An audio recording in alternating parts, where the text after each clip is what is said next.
యాలాల్ మండలంలో చేవెళ్ల బీఆర్ఎస్ అభ్యర్థి కాసాని జ్ఞానేశ్వర్కు మద్దతుగా మాజీ ఎమ్మెల్యే పైలట్ రోహిత్ రెడ్డి ఎన్నికల ప్రచారం నిర్వహించారు.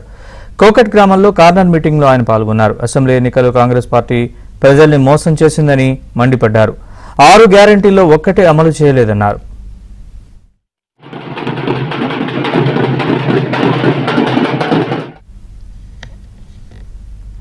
2 లక్షల రూపాయల రుణమాఫీ అని సీఎం రేవంత్ రెడ్డి రైతుల్ని నట్టేటా ముంచారన్నారు. పెన్షన్ల కోసం వృద్ధులు చెప్పులు అరిగేలా తిరుగుతున్నారని అన్నారు.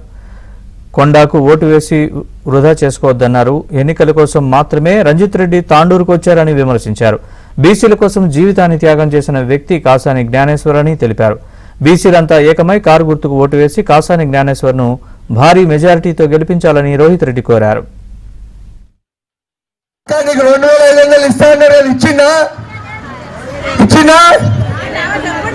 ఎవరికన్నా వచ్చిందో 2500 నెలకు ఎవరికి రాలే.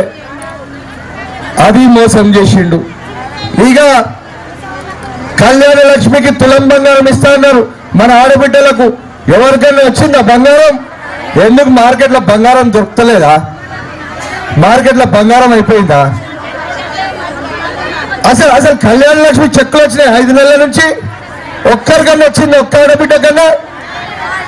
మరి మన ప్రభుత్వం ఉన్నప్పుడు ఎట్లుండే, కేసీఆర్ ఉన్నప్పుడు ఎట్లుండే? ఆడబిడ్డ పెళ్లి కాగానే 1,116 రూపాయలు మనకు వచ్చేవి. ఆడ మోసం చేసే.